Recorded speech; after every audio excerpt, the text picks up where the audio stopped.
Baik, terima kasih sahabat Percikan Iman, masih bersama kami di Tafsir Al-Quran. Kita akan lanjutkan pembahasan kita mengenai surat Al-Fatihah ini, dan di segmen ini kita akan membahas makna lebih dalam terkait surat Al-Fatihah pada ayat kelima. Silakan Ustaz. Iya, mari kita lanjutkan tentang pembahasan surat Al-Fatihah yang ayat kelima. Yang tadi saya bacakan, Iyyaka na'budu wa iyyaka nasta'in. Artinya, Iyyaka hanya kepadamu, na'budu kami beribadah atau kami menyembah, wa iyyaka dan hanya kepadamu, nasta'inu kami mohon pertolongan.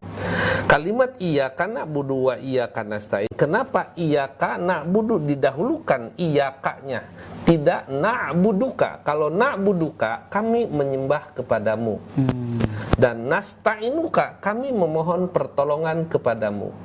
Tapi kalau iyyaka hanya kepadamu, na'budu kami beribadah, berarti tidak ada lagi yang diibadahi kecuali hanya Allah. Makanya kalimat maf'ulun bihnya di awal disebutnya iyyaka na'budu, bukan na'buduka. Kalau na'buduka kami menyembah kamu, mungkin juga menyembah yang lainnya. Kami meminta pertolongan kepadamu, mungkin juga meminta pertolongan kepada yang lainnya. Tapi kalau hanya kepadamu kami minta pertolongan, berarti tidak ada lagi yang diminta pertolongan kecuali hanya kepada kamu. Ya. Kemudian, kenapa na'budu dulu? Nah, ini adalah etika barangkali. Ketika kita mau meminta kepada Allah, tentunya seperti kepada manusia juga, kita mengibadah, melakukan suatu pengabdian dulu, baru akan mudah kalau kita minta pertolongan. Jangan banyak orang yang meminta pertolongan terus tidak pernah ibadah, ini bikin jengkel. Barangkali iya karena saya dulu tidak pernah, iya karena budu tidak pernah beribadah dulu. Maka di dalam ayat Al-Quran, fa'buduhu wa tawakkal alaihi wa ma rabbuka bighafilin amma ta'malun. Maka beribadahlah kamu sekalian dan bertawakallah kepada Allah, kepada Tuhanmu, karena Allah tidak akan pernah lalai kepada segala sesuatu yang kamu sekalian kerjakan. Itu kata Allah di dalam Al-Quran. Makanya di dalam Al-Quran ada juga Qul huwar rahmanu amanna. Yang tadi apa itu? Wa tawakkal 'alallah, dan bertawakal kepada Allah Azza wa Jalla. Nah, sebelum kita meminta pertolongan kepada Allah, tentu kita melakukan pengabdian dulu kepada Allah, menyembah dulu kepada Allah, beribadah dulu kepada Allah, dan baru meminta pertolongan. Itu akan lebih mudah, lebih mempermudah akan dikabulkannya pertolonganmu. Ya. Iyyaka artinya iyyaka na'budu, yakni iyyaka nuwahhidu wa nakhafu wa yarjuka ya Rabbana la ghairuka. Artinya iyyaka na'budu itu maknanya iyyaka nuwahhidu, hanya kepada kamu ya Allah kami mengesahkan. Dalam mengesahkan, kemudian wa nakhafu, dan hanya kepada kamu kami takut, wa narjuka, dan hanya kepada kamu kami berharap, ya Rabbana, wahai Tuhan kami, la ghairuka, tidak kepada selain kamu. Nah, artinya na'budu di sini beribadah hanya kepada Allah, artinya nuwahidu, mengesahkan. Tentu berkaitan ibadah, berkaitan nama ibadah itu banyak. Artinya ada suatu ibadah yang memang mahdoh, sudah ditetapkan caranya, waktunya, seperti sholat. Itu tidak bisa seenaknya, tapi harus berdasarkan ketetapan dari Allah melalui Rasulnya, yaitu sholat begini. Dan ibadah-ibadah mahdoh itu suatu ibadah yang sudah ditetapkan cara dan waktunya tentunya. Berbeda dengan ghair mahdoh. Ibadah ghair mahdoh itu suatu ibadah yang ada perintah dari Allah, tapi ada pun caranya kondisional. Seperti birrul walidain, berbuat baiklah kamu kepada orang tuamu. Ini ibadah. Tapi Allah tidak memberikan caranya bagaimana, Rasul tidak memberikan tata cara bagaimana, waktunya jam berapa, itu tidak, tergantung bagaimana kebutuhan yang dibutuhkan pada saat itu. Nah, kemudian yang namanya ibadah itu sebenarnya kalau kita lihat, ibadah itu ialah hanya kepada Allah, karena melakukan suatu perbuatan yang sesuai dengan yang diperintahkan. Tapi kalau tidak diperintahkan, itu bukan ibadah. Yang dikatakan, kata Rasulullah, yattabi'ul hawa, mengikuti hawa nafsu. Kalau umat Islam nggak namanya ibadah, tapi tidak ada diperintahkan. Contohnya melakukan sholat ini, sholat itu, sholat bermacam-macam, sholat saum itu dan saum ini, tapi tidak ada contoh dari Rasulullah, tidak ada perintah dari Allah, maka itu bukan ibadah, bukan mengabdi kepada Allah, tapi yattabi'ul hawa, mengikuti hawa nafsu. Banyak orang umat Islam juga banyak maksudnya, apalagi kalau agama-agama lain, karena yang namanya ibadah itu atas perintah kepada Allah. Kemudian yaitu ada juga yang mengatakan wa iyyaka nasta'inu, dan hanya kepadamu kami minta pertolongan. Artinya ala ta'atika wa ala umurina, artinya kepada taat kepadamu dan dalam segala urusan kami, kullaha, semuanya. Artinya nasta'inu, kami mohon pertolongan kepadamu dalam urusan kami dengan melakukan ketaatan kepadamu, karena memang semua manusia adalah salah satu di antaranya kebutuhan kita kepada pertolongan Allah itu adalah sangat penting, dan tidak akan ada seorang pun yang bisa melakukan suatu perbuatan baik ataupun jelek kecuali itu hanya pertolongan Allah. Maka la haula wala quwwata illa billah, tidak ada daya bagi kami untuk melakukan kebaikan, dan tidak ada daya kepada kami untuk meninggalkan kejahatan, dosa, illa billah, kecuali itu hanya sekedar dari pertolongan Allah Subhanahu wa taala.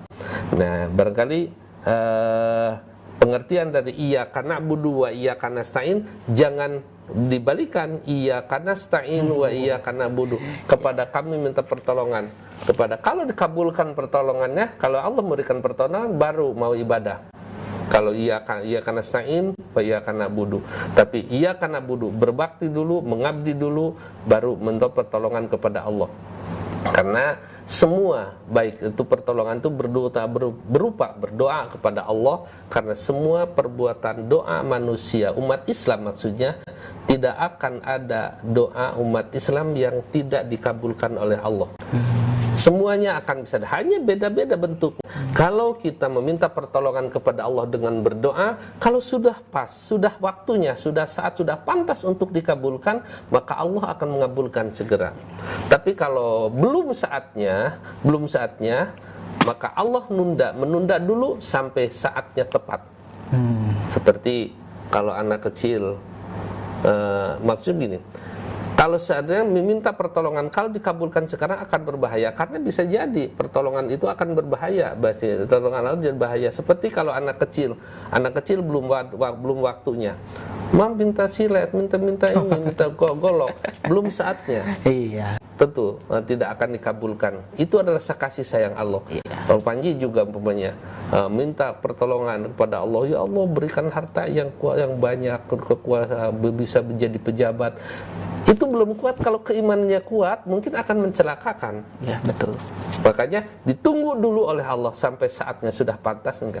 Kalau sudah pantas dikabulkan, tapi kalau tidak pantas, mungkin nanti akan menjadi kiparat di hari kiamat. Akan menjadi kiparat dalam arti penghapus dosa dari perbuatan-perbuatan dosa kita. Atau nanti ditunda oleh Allah dan diganti dengan dihindarkan dari suatu kejadian yang memang pantas sebanding dengan apa yang kita minta. Mungkin itu kelihatannya musibah, tidak dikabulkan, musibah seperti begini. Kita ditampakkan musibah yang kecil ketika orang ada ketinggalan pesawat. Berdoa, ya Allah berikan, mudah-mudahan saya sampai kepada saat waktu, sampai bisa selamat dan sebagainya. Datang ke bandara terlambat 1 menit, pesawat sudah berangkat. Musibah bukan? musibah.